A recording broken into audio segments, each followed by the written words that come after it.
Family, last week, our nation watched as one of entertainment industry's most famous people was arrested and brought in handcuffs in a New York City hotel.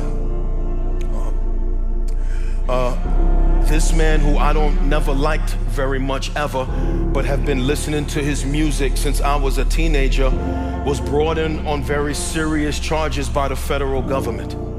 Now, when his indictment was opened and that seal was broken on his indictment, man, legal analysts and TV pundits and social media pundits begin to give commentary about the severity of his charges. And as they begin to give commentary about the severity of his charges, man, they begin to speak with a type of language like this brother's life was over. Like if he does not beat these charges, he may spend the rest of his life in prison. Now, my brothers and sisters, long before there was videos of him beating women in lobbies, and long before there was lawsuits, man, what was it that brought him to the brink of the situation he's in right now? The same thing that brought him to the brink of the situation he is right now is the same thing that is alive on the inside of you and on the inside of me. And that is, it is sin in his life that brought him to the brink of what he's dealing with right now. And it's the same thing that's alive on you and the same thing that's alive in me. And while people are crying in comments, man, we hope that he gets what he deserves. And then you have other people saying, man, we feel sorry for him for what he's about to suffer, and we feel sorry for his family.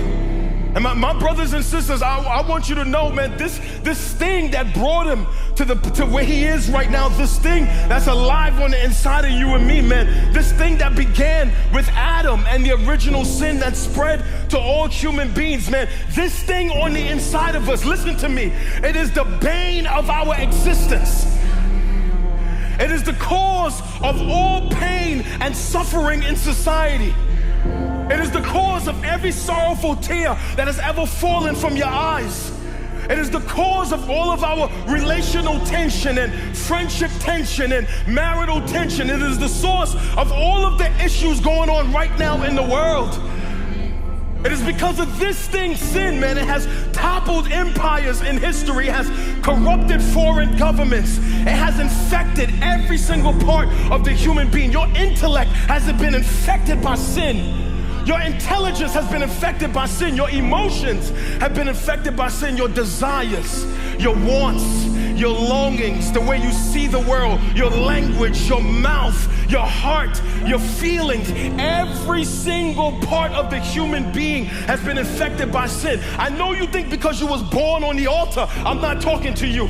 And I know you think because you're morally good, I'm not talking to you, but every single person who has ever been born, every single part of you have been infected by sin.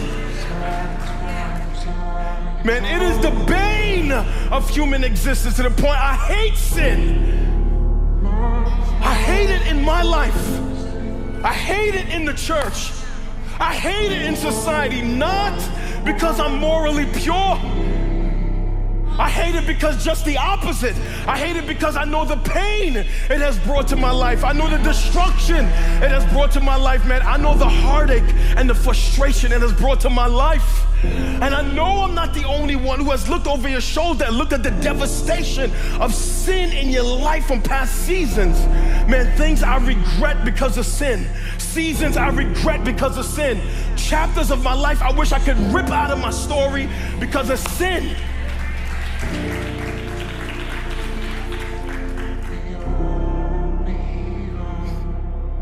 And while all these people are commenting on this music mogul sin, man, saying, man, we hope he gets what they deserve, it's crazy that so many of us don't even realize our own repentant sin, and we're not even worried about what we deserve or what we're gonna get on the backside of our own repentant sin. Not only that, brothers, the problem, we too are a problem.